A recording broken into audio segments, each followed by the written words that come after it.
if you have those different, do they compete against each other, or they compete against the different types, or just within their own swimming lane? So the first part of your question cut out, so I'll try, but basically similar types of projects compete against similar types. So we wouldn't pit land acquisition against water acquisition. Restoration, competes against restoration. Technical assistance competes against technical assistance. Engagement competes against technical assistance. In our grant programs, we draw separate, funding lines in our board budgets for those different types of projects separately. So we don't lump them together. We just split them apart. Interesting. So Courtney has articulated her question in the chat, Andy, and I think that that's really relevant to the conversation. What are we trying to avoid by having separate scoring criteria, or what is the potential bad outcome? We did have these project types included in our last solicitation, and they were evaluated against the other project types. So what is the potential pitfall to continue that? I appreciate the question. And I'll encourage Spencer if he wants to log in after, but to be brief, it's fairness and equitability in the program. If someone's taking the time to apply, we're here to kind of help our grantees achieve our priorities. It's fair to judge their project as their project's being submitted. So it's just fairness and equitability, I would say, by having different scoring criteria for it. Andy, I guess I view that differently, and I become very concerned that we are reducing the equity when we're not having everything evaluated in the same manner. And how are we providing equity to the existing grant projects if we're going to create a new scoring mechanism for this other type and say that they're going to be held to different standards? Certainly there are components that need to be included in a water transaction that you wouldn't need. Appraisals are something that come to mind, with like a fish passage barrier removal. But in the attempt to address the equity issue, do we not make it worse for other project types?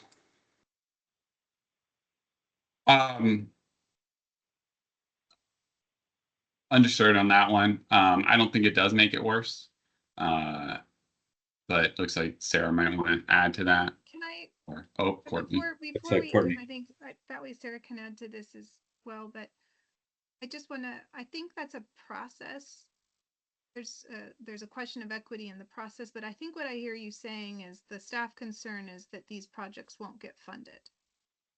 That's the outcome you're concerned about, is that something about the scoring we have today will result in these projects not getting funded. Is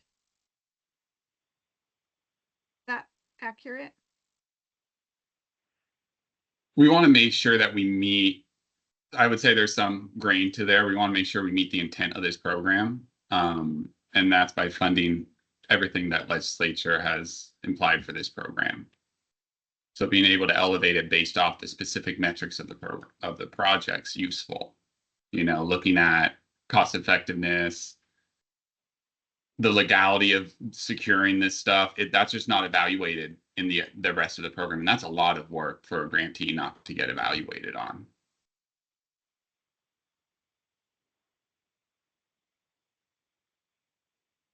Sarah, you've come on, joined our meeting. Welcome.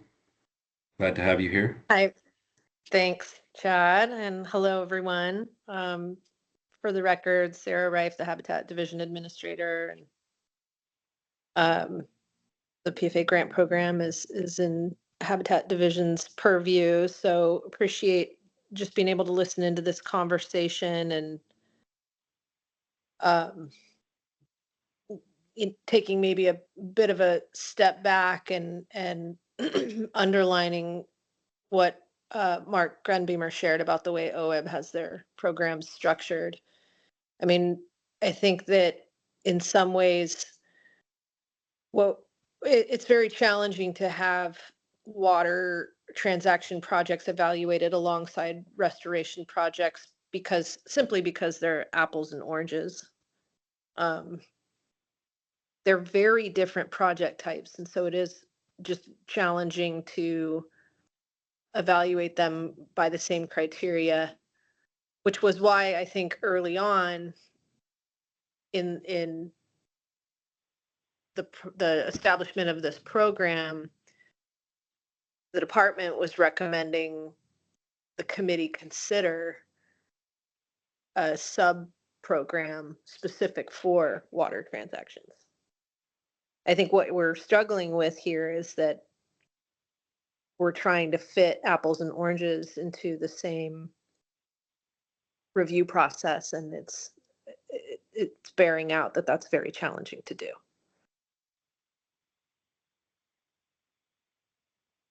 Well, I appreciate that sentiment, Sarah. I think it's still an option on the table to consider a sub program. Okay, thank you for that. Mark, you've got your hand up. Yeah, I was just trying to remember, in the last go-round, didn't we fund at least one, if not two, water transaction programs? I know we had two applications, but I don't remember if we funded them or not. Andy, do you recall? I don't recall at this time right now. I can pull up my list later, but I wouldn't be able to pull that info out right now. This is the first year we're officially, of course, allowing water transactions into the program, though. I don't know to what extent. We did consider them. I think one of them, Mark, the one on the Illinois, was deemed to be such an insignificant, well, maybe that's not the right word, but not enough of in-stream flow restoration to achieve meaningful outcomes when compared to the other projects that we had in front of us. So I do not believe we funded the one on the Illinois. But then there were some others in the Klamath Basin that I think maybe did, but we would need to wait for Andy to confirm that. And I'm a little concerned, the conversation was starting out as, do we want to evaluate these projects all with the same criteria? And now we're talking about creating sub-accounts and splitting out our funding, which is already reduced this year. As we know, we do not have full funding for the program currently. And I just want to make sure that, when we're talking about equity, I don't believe it is more equitable to split off and designate specific funding for water transactions and say that those monies are only available for that. If we have really good habitat projects or fish passage barrier removal projects that go unfunded because we said we must spend a certain amount on water transactions. That's my own personal concern, but I would welcome thoughts from the rest of the committee on that. Yeah, I guess I would just point out, OAB has considerably more funding than we do, so it makes sense to maybe consider different buckets. And I just think even if we were fully funded, we'd want to be thoughtful. If we really want to create separate buckets and how many different separate buckets, I'd be more comfortable evaluating the water rights stuff, either with the existing criteria that we have with all the projects. I didn't see it as a barrier last time when we did it, or I guess I'd be willing to try these other criteria. Andy, I mean, you say it, we don't know if the point score here sort of correlates to the point score for the other ones or not, but the only way to know is to try it, I suppose. But anyway, I'd be less inclined to create sub-accounts, at least at this point. For that. You've got your hand. So I'm my inclination, I'm not quite still understanding the true problem statement, that it's a not problem. I'd rather that we score them under the same scoring criteria this year as kind of a beta. And if we see this causing issues, we have that ability to reflect and adjust. If it is a direction where we want to go ahead and try to solve for this now, I'm not as comfortable with sub programs or pre-allocating dollars prior to that review. I could see a scenario where you try to make them apples to apples in this subgroup. But then at the end, you know, I think we should still be talking about the whole pot of dollars and not hemming ourselves in, not constraining those dollars ahead of knowing the outcome we're going to create. Thanks for that, Courtney. Yeah, and just for clarification, I wasn't advocating one way or the other for setting up a separate fund or not, but I think it's important to just recognize that flow projects are, sorry, problem with the hand, are really complex. And when I look at the scoring consideration, the applicant, the considerations under applicant capacity and the considerations under the monitoring and compliance framework can be really involved. And a lot of times with projects, especially multi-component ones where maybe you are addressing fish passage, maybe you are working on irrigation efficiency, or maybe pointed diversion removal. These projects have a long lifespan from start to end. Even once the project's done, there's still I think a 5-year process that Water Resources has to go through before they can finally, approve the new point of diversion or the new amount. And then so just the complexity of the projects is important. I personally feel that because water quantity is such a huge issue in a lot of the basins, that if you have the right project in the right area, it'll probably score and compete well, with other projects, just because putting water in stream is a good thing, and especially if it's in the right place. But just recognizing that the projects are going to have a lot more nuances to them and a lot more review considerations and legal ramifications. I think it's just going to be important to recognize that whether it happens in the initial review or not, it's going to happen at some point. Thanks for that, Mark. The legal and regulatory piece is key, right? Would you agree that that's a very core component of these, that they need to have the legal and regulatory compliance met? And I would agree. And I also noticed that that's one of the lowest scoring criteria of this proposed recommendation. It's the very last line there. It's a score of 2. I would also, if we're considering that, it should also have stronger strategic alignment with the PFA supporting the HCP in my mind. But what sticks with me is what you just said about if these projects are ready, the legal and regulatory readiness is complete, that the flow is the limiting factor, that we will likely see them rise to competitive with the rest of the projects, similar as we did last year with those. So I guess to Courtney's point, I'm not sure that using the same criteria is going to create a barrier for these projects. They do have other things that need to be met, but maybe those are just yes or no questions in addition to our standard criteria. Do you have the legal and regulatory components in place? Is this project ready? And if the answer is yes, then it moves on and is considered. And if the answer is no, it should probably be penalized more than just a 2-point penalty compared to the rest of the projects.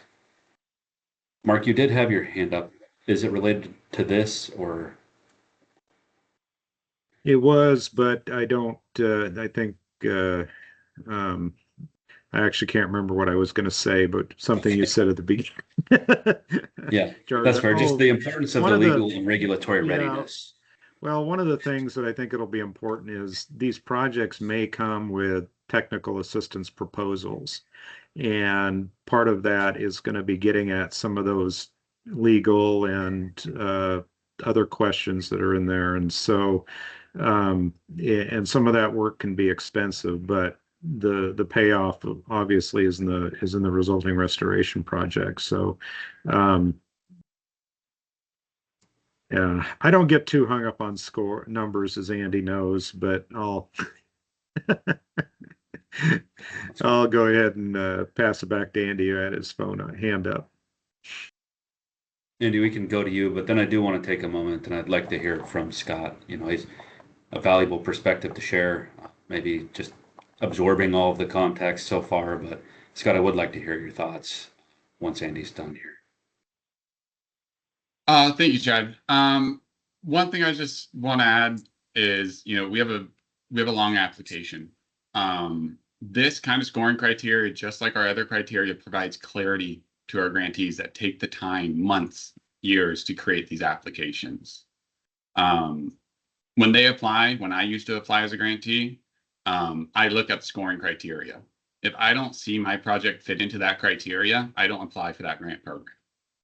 So we could be discouraging water projects because they see it and they go, well, I'm not going to get elevated above a different project type. And that's just come from my own experience. So this provides a framework for what the committee sees as a successful in-water transaction. And that's important to provide to our grantees at the end of the day, because there's a commitment and time frame for them to be put into this project. So I just wanted to kind of frame it back to that also.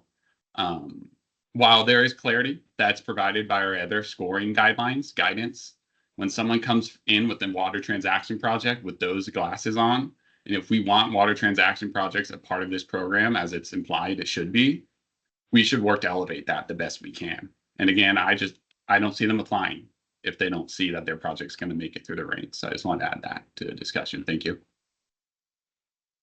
Okay, thanks for that perspective, Andy. And again, we did have, I think, at least 3 water transaction projects come through prior to officially saying that we are open for water transactions. So, maybe we do just have this year be kind of a beta test year. And if we do enough outreach and say that water transactions are an approved project type, we've already seen them. I don't know. I'm not sure that not having a separate criteria is truly a barrier to having enough applications or to seeing them score high enough to be considered. But Scott, I would really like to hear your thoughts just around the whole conversation. Okay, well, they've only shifted 3 or 4 times listening to other people talk today. So honestly, I think where I'm landing is kind of what Andy just illustrated, that having worked with watershed councils and other folks who are putting in these grant applications, and to see the time and effort they throw in there, if they're not given a fair shake just by nature of the project type, they will be reluctant to apply in the future. So I think where I've landed is that it sounds like there's no appetite at all for separate accounting, which I 100% understand, and I'm on board with that. I don't see it insurmountable to have a separate scoring method for the water transactions versus the other projects for the reasons Andy just pointed out.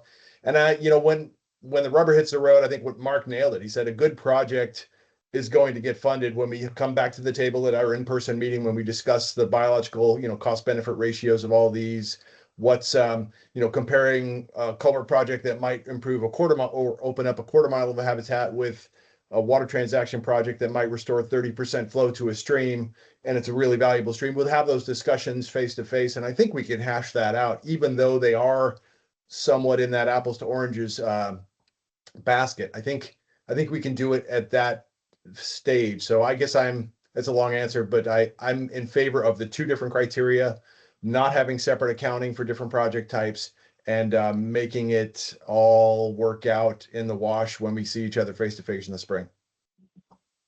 Okay. Yeah. Thank you for that perspective.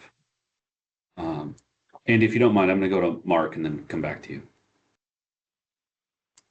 Yeah, thanks, Chad. I've been a little all over the map too and gone back and forth, but I think at the end of the day, I sort of landed where Scott just summarized his thoughts are at. And I also say it with the caveat of we can try it for a year and see. I think at the end of the day, when we come back to our in-person meetings, we're going to be looking for the best projects to fund and push forward, and that will take out there. So having the separate criteria at this point for me is not as big a deal as I was sort of feeling it was initially. Okay. Thanks for sharing that, Mark. So if we are to consider separate criteria, then we do need to dig into what that other criteria look like. That's the first time that I've seen that, and we haven't had any chance to discuss what that criteria is. We work really hard as a committee to come up with the other criteria, and this has just been brought to us and the scores assigned. So, Andy, can you go ahead and what do you have to offer there? I'm sorry, real quick. The criteria I just shared on screen, that actually had been shared with the committee previously. Yes. Okay, I just want to make sure I wasn't misunderstanding that. I'm wondering if the committee would be helpful to view, I just found it, the criteria that we use to score for the other projects. It looks like I'm getting some head nods there, and we'd like to actually kind of share that on screen here now that we've kind of had some time to digest what we're proposing. Yeah, great idea. Coming in now. Yes, I can see it. Great idea. Very helpful. Chad, As you're pulling that up, Courtney, you've got your hand up. yeah, I guess my last question on it was there a reason that making modifications, still maintaining one scoring criteria, but changing either scoring considerations or language to be signals to these applicants within the existing criteria wasn't a potential path? Just to repeat that so I understand, you're asking why we didn't change language in this criteria? Yeah, Instead still of proposing maintaining a whole new single one? criteria, but I think because I'm hearing you talk a lot about signaling, which is different than outcomes. So I appreciate that question. Timeliness. So there's been a lot of development this year. As you guys all know, you guys have gotten a lot of my documents and reviews. Right now, we're trying to get this out to meet our legislative intent. So I just did not have time to go through and reevaluate our Z scoring process. There's a lot more than just goes into this, as you guys know, and just for the public to be aware on the call here. So that would be simply put, is why it didn't even get considered. Yeah, but I think, Andy, it's a good suggestion that if the committee is not interested in having separate criteria for ranking water transactions, then it probably is a good idea for us to look at the language in what you're sharing right now and see if there's anything maybe that needs to be added to be inclusive of water transactions, given that those are somewhat new to the process. I think that's, if I'm paraphrasing Courtney, I think that's what she's getting at. So I think that's something that we can, if anybody has suggestions now, we could entertain and or we could follow up on with Spencer and his team to make sure that just those legal and logistical aspects that are unique to water transactions are inclusive in our process. Thank you for that, Sarah. I think that's great to consider.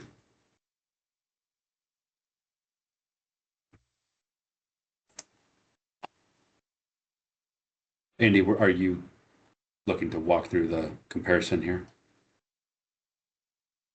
I don't think that was implied. I think maybe the question was put forward from my understanding that we might want to put a new scoring metric going forward that has an overlap of the two. That was kind of my understanding of that. Yeah, or maybe just using the same one, but adding language and to clarify that, to signal that water projects can fit into this framework. But I don't want to put words in Courtney's mouth. So Courtney, do you want to you and Sarah both kind of helped me articulate that better. It was just, and it was partly a learning question as well, to understand if you as staff had already looked at that and found it to not be a feasible path. Yeah, that wasn't there yet. So, but we can definitely draft something. Benefit, we're trying to launch this next Friday, so it's always helpful to have this stuff out in front of applicants ahead of time. But we're able to draft it. I can definitely work on that with our water people. So Andy, just for example, things that stand out with the different scoring in these projects that you have on the screen, alignment with the conservation or recovery plan and alignment with the PFA priorities account for almost half of the total score. And then if you look at the water transactions, alignment with the PFA goals is only a 5, where here it's a 10. So I understand we're trying to make it all work, but like alignment with the PFA priorities should score pretty high, and it doesn't in the water. And I know that it's hard to get it to all equal 45, but they're just different. Anticipated, yeah. So maybe a solution going forward, Chad, that I would propose to the committee. How about I draft something, try to create a hybrid version of this moving forward, and we start the conversation there. Next time, is that maybe an in between there? I would certainly appreciate that, but I'd also like to hear from the whole committee. Okay. If that's something that we as a committee would like to see, using the standard criteria, but adding or amending the language and considerations to have clear signals that water transactions belong in this space and that they can be evaluated and can be competitive. I would be more comfortable with taking that approach of trying to make the one scoring criteria that all projects get considered under than to try to make a water project specific criteria add up to the same numbers using kind of different mechanisms they're being scored by, but it has to equal the same. We know that it's not really the same. That's kind of my thoughts, is that I would like to see the original one criteria be adapted to clearly allow for water projects. But I would, ask any of the other committee members to share their thoughts. Scott, you're first up. Yeah, I'd be supportive of what you just suggested, Andy, in terms of attempting to merge the two, because it's been a while since I've looked at our original project ranking sheet, and so that was helpful for you to pull it up there, and then comparing it with what we've got in front of us. There are some pieces of the hydrologic ranking sheet or the water project ranking sheet that I think are valuable in terms of focusing on priority basins for one reason or another, whether it's a water issue or this is a stronghold for coho or what. There's lots of nuance that is not currently in our project overall project evaluation sheet, that perhaps we could refine that a little bit by borrowing some of the good work you've already done on that other one. So just throwing that out. I'm interested in that. Yeah. Another one that stands out to me is we have a score for project match. That's not included in the water. And I don't see any reason why that shouldn't also be considered in the water. Joe, you've got your hand up. Yeah, I was just going to say I'm supportive of what you outlined, Chad, of combining the two. I think it makes sense for applicants. It's less onerous for people to have to look at two different criteria. And then, you're going to have better consistency, I would think. So I think it makes sense to me. I guess it'll, Andy will take a stab at it and we'll see if there's any other issues that come up. But I agree that's the direction we should go for now and see what it looks like when we have a draft. Yeah. I also am supportive of that. I would like to hear from Mark Stern and Courtney, as well as other committee members on the call, just to see if that's the direction we want to go. Yeah, that works for me. Again, I think the good projects will surface to the top, but that direction's fine. I agree. Well, Courtney, thank you for asking the learning question. And Sarah, thank you for offering that as a solution. I think what you have proposed is probably going to be the best path forward. So Sarah, thank you for the willingness to try to combine these. I know that's additional staff time, and you've already worked very hard on the separate criteria, and now we're asking for a whole nother effort. So I just thank you and Andy for the willingness to explore that. Of course. It's All just right. all part of the feeling out the corners and the options of when you're building new program, right? That's right. It's not the first time that we've had to feel things out over the last couple of years. Continuous improvement is the goal, right? Exactly. So Andy, Iterative process. with that in mind, do you feel comfortable that you can do that prior to the solicitation? I mean, that gives you a week. I won't to be get able to do started. it prior to the solicitation, most likely. Next week, I'm on leave for a few days. I'll try my best to get out there, but I am confident we can deliver something in a meaningful time for our applicants before the due date of applications. So I can make that promise. I will try to deliver that much sooner. Yeah, we're kind of go from there. And I That's feel great. like you could encourage them to watch our messy discussion, and they'll still learn generally where you're going in that guidance, because we've now talked all over all of it. I try to get them into these meetings as much as we can. I tell them how informative your guys' discussions are. So echoing that's always helpful. We might circle the airport before we land a few times, but we usually get there. So All right, Andy, so- I apologize. We went over a little bit on the transaction guidance document. I think we got to a good place, but now you have the next hour or so to talk about the fall solicitation. Great. Are you able to do that? Yes. Give me just a quick second here, guys. I will share the screen. Sorry for some whiplash here on the sharing. All right, we're gonna get past this guy here. Chad, can you see the fall solicitation on your screen?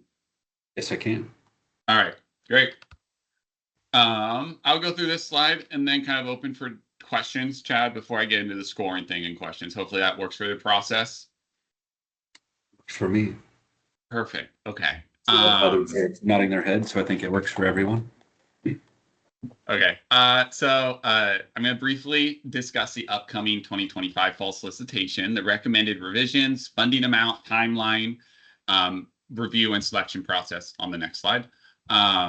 Like I just said, after this slide, I'm happy to answer any questions about this. You guys have the drafts of it. For those following online members of the public, you can find the reference documents in today's meeting at pfagrants.com. Apologies, I didn't know that button did that. You can find the reference materials at pfagrants.com under the How to Apply page for this grant program. So to start, the fall 2025 call for application, or also known as our open solicitation, will begin upon committee review today, accepting applications as of Friday, November 14th, 2025. That's 1 week from today. As a reminder to those grantees and applicants watching today or watching our recording, because I know there will be plenty, submissions must be made online. They require an online profile. So that access information is found in the grant guidelines document. Please be sure to sign up as soon as possible for your online profile in case you run into any technical problems. All applications for this coming solicitation will be due January 9th, 2026 at midnight. We do not accept late applications. So that said, after reviewing our program, I want to first get into our funding recommendations. So after reviewing our program financials for the next 2 years, we do recommend that this year's solicitation offers $10 million in funding and another $10 million during next year's open solicitation. As that's been the status quo thus far, it makes the most sense while keeping some reserve for funding available for the next biennium when we expect another $10 million to be deposited into our grant fund. I'd like to now briefly touch on this year's updates to the PFA grant program, which are driven entirely by feedback from applicants and grantees. So I send out, as you all know, review every a questionnaire every post solicitation. It's a survey that requests applicants to provide feedback on the program. And it's helpful. Continued feedback remains important for this program. It directly shapes how the program evolves. So for those who are watching today, please keep filling out that feedback survey. This presentation is a result of that feedback survey. So the first major improvement is faster funding timelines this year. Due to a revision in our administrative rules this past summer, applicants can now begin projects as early as the spring following application submission. That's roughly 6 months after the opening of this grant solicitation, 3 months after we make a funding decision. That's huge. That's major for our program. So we're anticipating start dates next year to be in April 2026 for reimbursable activities. That means we're going to hit the in-water work period no problem going forward. That's a big change. It's a big win for us. Next, I recommend adopting streamlined reporting requirements this year to lessen administrative burden for grantees while maintaining transparency and accountability for the use of public funds, of course. So what I mean by this is I'm recommending only one progress report per year to be required moving forward, replacing quarterly reporting requirements. Mid-project reports are no longer required, and a single final report will close out each project. Reimbursement requests, which may still be filed quarterly, will still have to have a progress report, which is a narrative update on accomplishments and challenges since the last funding request. I've also created additional guidance for reporting so applicants now know what to expect and how to submit. We've been essentially formalizing our reporting format for the program going forward. The application process itself has been streamlined by reducing redundancies.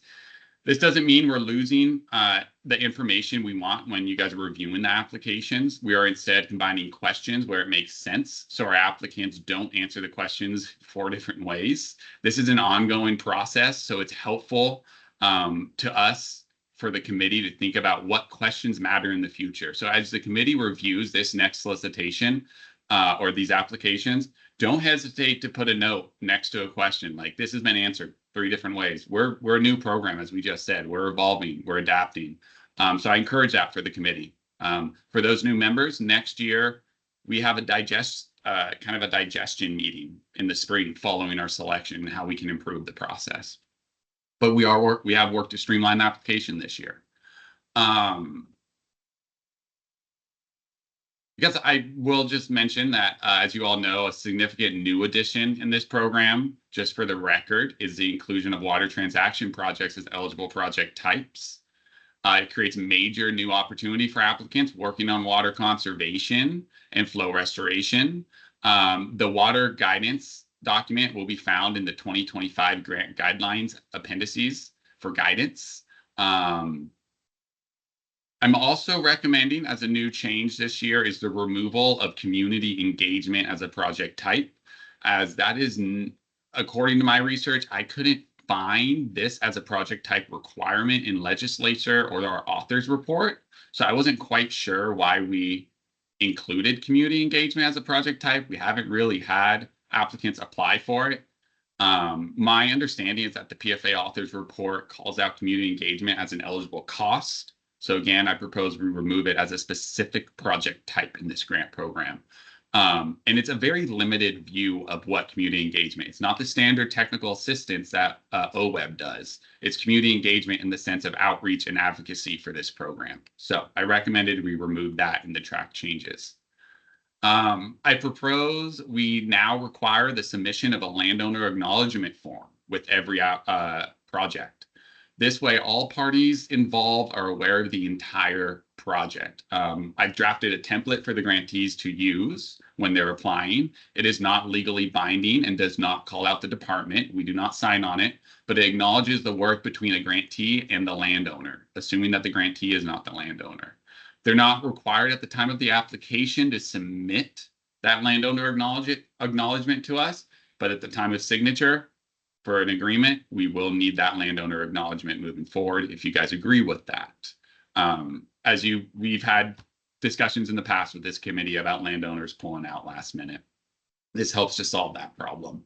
Lastly, in direct response to applicant feedback, and just as a reminder, I want to note that as of last year, our indirect cost allowances have been broadened to better support our grantees' operational capacity during implementation. It's important that we fund our grantees fully to implement the work that they do on the ground every day to help the program meet our intent. And I'm happy to report to those listening online today that our indirect policy remains broad moving forward. And we're really hoping that helps you guys to achieve your goals. So that was a real brief, quick overview of some of the changes. You guys, the committee online has seen my track changes that I sent to all of you. There was a lot in there. So I'm happy to answer any questions or concerns that anyone may have at this time. Courtney, I'll just go to you. I don't see Chad on here. Yeah, not a concern. I wanted to say thanks for the landowner acknowledgement adjustment. I think I know that was for me something I had lots of questions on, and I just really appreciate when the partnerships are genuine and communication is good between applicants and their partners in their projects. So thank you for doing that. Yeah, and it is a hurdle sometimes to get that stuff signed on. But like I said, we're not signatories on it. So I appreciate the acknowledgement of it because it is important. You guys spend time reviewing, elevating projects. It's a bummer for everyone when stuff gets pulled because of the landowner. Was there any other questions on the revisions or even just on the policy? I know we have some new members here, or even on the guidelines themselves. I'm happy to Mark here. I'm happy to engage with that. Yeah, and Andy, I'm here. I just had to go off camera for a minute. Excuse me. No worries. Doesn't look like I have any other questions. So it looks like you guys digested those heavily track change document pretty well. Yeah, and it was helpful to have this provided prior to the meeting for review. So thank you for that as well. Okay, great. And just for those online, again, this document can be found at pfagrants.com. I will finalize it later. And just for the grantees, all the sections in the table of contents that are new have a big new on them. So you'll be able to easily see where our new policies are in this program. So it's transparent. Chad, I just want to confirm that that $10 million for funding, that's what we're recommending, and the committee would like to move forward with that. Yeah, and what does that leave the fund balance at, Andy? I know we didn't receive full funding in the most recent session there. Correct. The good news is that it was evergreen, right? It's continuous, durable funding. It just wasn't at the expected amount. So what does that leave the fund at? Correct. Yeah, happy to answer that. So assumption that 10 million goes out the door in March, we will have 13 million left with an assumption of 10 million going out next year, and then biennium getting 10 million. So we'll be carrying over 3 million though into the next biennium. Our funds get to carry over. Mm-hmm. And Andy, that's not including harvest tax revenue either. Correct. So that'll be supplemental to the balance. Thank you. Very helpful. So the balance will be 3 million Plus, but yeah, the carryover balance. Yep, and then it will be renewed at the same 10 million per biennium. So then we'd be looking at going into 13 plus for the next biennium. Is that correct? That's the assumption. So the assumption is we're doing 10 million this year, 10 million next year, and then the next biennium would be going in with 3 million plus. Yep. and more like 5 million if you based on the rates in which the harvest tax revenue has been accruing, it's 2.5 million a year. Mm-hmm. Yeah. We just need to keep markets strong so we can continue to generate harvest to generate the tax. Right, it does fluctuate. Yes. Yeah. Well, I think we're ready for some fluctuation now. Mark, I'm sorry, we're not able to hear you. Sorry. I'm not sure where this goes in the conversation chronologically, so to speak, but I guess I had one thing to point out on the water transaction guidance document, and I'm not sure that was sort of earlier in our discussion, but we focused kind of exclusively on the criteria. Yeah. Well, if you have a comment to the guidance document, I think now would be the time to share. It's just a brief one, and Andy and I talked about it offline, but I think it's on page 9, maybe at the bottom. I don't have it up in front of me, but there's a sentence in there that talks about sort of eligible costs that can be reimbursable costs prior to the grant agreement, so to speak. But then it has a sentence right after it that says the only costs that are allowable are those that were spent after the application was submitted. And I thought that was somewhat contradictory to what the... Yeah, so I think Andy's almost there on the screen. Am I a little lower here, Mark? I'm trying to find. I thought it was on Right here. 9. Maybe. Yeah, there you go. So I think it was just sort of but after completing the application to the grant program, in my mind, doesn't make sense because we're letting them go back 2 years, but people aren't going to complete the grant application 2 years ahead of time. And there's going to be some of these legitimate costs that we've identified that occur before the grant's application is finalized. So I guess I don't know where that sentence came from, but to me, it seems like it should be taken out. And by that, I mean the part in red that says, but after completing an application to the grant program. And maybe that originally was a thought of you don't get reimbursed, before the grant is submitted, so to speak. I don't know. But anyway, I thought that sentence sort of came out of left field and didn't apply there. Yeah, I think that was prior to inclusion of the 2-year pre-project, pre-application costs, right? Because if we're going to let them go back 2 years, then you wouldn't have to limit it to just but after. Yeah, so maybe this was an old one, and then so maybe that if that got deleted, we're able to keep this sentence here because that paints the time stamp of upon submission of the application, right? So yeah. And that was language that we were trying to avoid having too many pre-agreement costs if we weren't going to fund the project in an attempt to limit expenditures from an applicant, assuming that they're going to be reimbursed, but saying, hey, once the application's been made and you're moving forward with the project, we would reimburse those. I think we had a robust discussion around that. I'm comfortable removing it, seeing heads nod, so let's just remove that. And I think that cleans up the conflicting language. Are you comfortable with that, Mark? Yeah, that's great. Thank you. Thank you. I will do that. I'll clean this document up. I also sent this out to the committee. It's posted online. Left it in track changes for everyone. So I will clean all this up ahead of solicitation next week. And go from there. Let me go. Chad, would you like me to move on to the next topic here? Yeah. Yep. Okay. So I'm going to just briefly go into the scoring. I'm just a quick reminder of review timeline and then get into the scoring process. Shouldn't take me more than about 5 minutes here to get through this for you guys. Bear with me as I explain the Z scoring process on the next slide. So before I get into the committee scoring, I just want to quickly walk through the overall timeline shown on the screen here once more. And just a reminder, everyone, we do not have a December committee meeting coming up. So the next one is January, before I forget. A little out of context, but I put it in there because I knew I'd forget. So after the solicitation closes on January 9th, 2026, we move straight into the regional review team phase. These reviews are led by PFA stream biologists across each of our review regions. Supported by staff from ODFW, ODF, and our federal partners, U.S. Fish and Wildlife Service, and NOAA.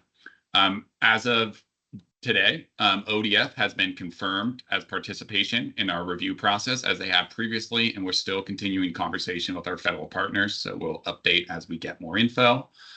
Each regional review team member conducts an individual review. So there's 5 review teams. I apologize, I didn't put the map up here, I should have. These are not group reviews from the review teams, but they're encouraged to coordinate and consult others in their agencies for technical input. Review teams do not assign scores. They instead provide a recommendation to fund, not fund, or fund with consideration. Regional reviews wrap up on February 20th. And at that point, I'll turn those over immediately to the advisory committee to begin your review period on February 23rd.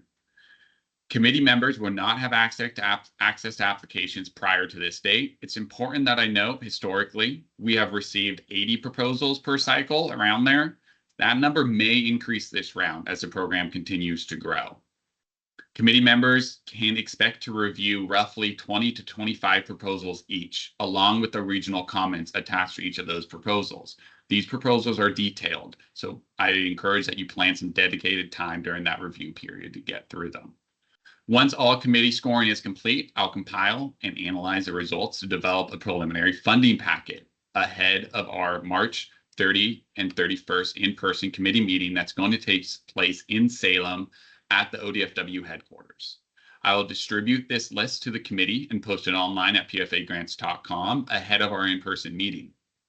The draft list will serve as a starting point for discussion and include a dotted funding line near the $10 million program cap. Before I get into the Z-scoring process, does anyone have any questions on this timeline or the review teams? Great. This is a second year of using this scoring process, and it can be a lot to take in. So I'm going to walk through how proposals are scored and ranked in this grant program. So we'll start with the committee review team structure. Again, we start by dividing the advisory committee into 3 review teams. Each member scores proposals independently and not as a group. One team will have 3 members on it. To keep scoring consistent across reviewers, we use a Z-score model shown on the screen. This approach helps to normalize results so that stricter or more lenient scoring habits don't influence outcomes. It also helps to normalize scores for the one team of 3, where only the 7 voting members are the ones providing scores. To generate proposal scores, each proposal will ultimately receive 1 Z-score from each reviewer. Those Z-scores are then averaged to produce a single master Z-score for that one proposal. As shown on the screen, each Z-score is calculated by subtracting the reviewer's average score across all the proposals they reviewed from their raw score for that proposal, then dividing that difference by the standard deviation of their scores. This helps to ensure every reviewer's scoring pattern is more normalized before results are averaged. To create the preliminary funding, ranking, and funding packet list I just previously mentioned, we compile all of the master Z-scores into one single ranked list. The higher the Z-score, the more favorable the proposal. If 2 proposals are tied, both remain on the list and they count towards the 10 million funding line, and they both count towards that 10 million funding line. So if both 2 proposals got a 0.08 score on a Z-score and they were each 500,000, we're now at 9 million for the funding line thereafter. That is the brief that I wanted to go over for Z-score. Was there any kind of questions for this whole process? Again, this is only the second year we're doing this. So Andy, the Z-scores are averaged. They're not calculated as a secondary Z-score. Is that what you're saying on step 2 there? Yeah, when they're averaged between the 2, that is correct. So yeah, when we have 2 committee Z-scores, those then are averaged into 1 master. Thank you. Right, you wouldn't take the average of all the proposals and run them through that kind of second process of creating a Z-score. It's just the average of them. Of the ones on that proposal. Joe? Yeah, I'm just curious for the background on how you came up with using the Z-score. Is that like a standardized test using a lot of different rankings? Is it, what did you evaluate other ones? Like what, I just kind of get a bit more background since I'm new in the group here. Start with, we just gave raw scores. And then we realized, well, shoot, you know, if my 10 is your 8, that's going to artificially penalize the projects that you're reviewing compared to the ones that I'm reviewing. So we did try to normalize the scores. And then we had a robust discussion around how do we normalize these scores? It has to be, you know, informed by statistical analysis that is beyond myself and many others. But Andy did research this. It has been used in other programs. And that's where we got the Z-score as like the way to do it. Is that fair and accurate, Andy? Did I misspeak there? No, you are correct. I was trying to look. I have notes that actually say I looked at 4 models in total, and we just decided that the Z-scoring was the best one based off of what our end goal was. And I can't find it in my files right now, Joe, so I apologize for that. But what Chad said summed it up well. Okay, We and did that was all look at vetted by a stat person. Sure was. Yeah, we Okay. have we got a good stats guy in house, and I bugged him quite a bit last year about it. So yeah, he was Great, happy to thank do you. it. He likes it.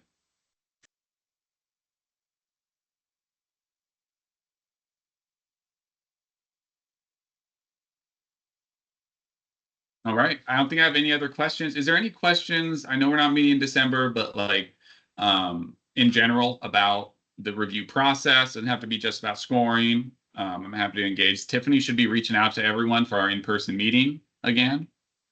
So please just keep an ear out for that. She'll be reaching out for reservations and everything. It will be a 2-day thing.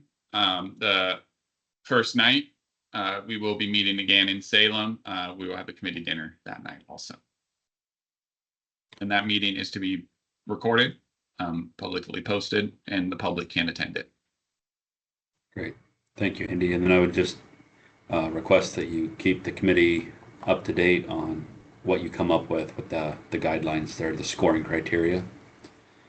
Yeah, maybe As I you- can. I'll definitely be able to get something out here in the next like 2 weeks or something, and we can chat about what that looks like. Yep, I think your proposed timeline is fine. You know, again, with the goal being to support our applicants, but just so that the committee can get eyes on it as soon as possible would be great. And thanks again for the willingness to do that. Yeah, of course, happy to. Thanks for the engagement, everyone, and we really appreciate it. Well, if nothing else, Andy, it shows you have a committee that cares. We are engaged. That's all we can ask for. We got a lot of people that care for this program and really appreciate it, and that's what really drives this program forward and success. So thank you. That's right. Okay. Anything else for the good of the order? Seeing nothing, I just want to thank everybody for their time. It's been a good conversation today. Take care. Thank you, everyone. Take care, everyone. Have a great day. Coordinator.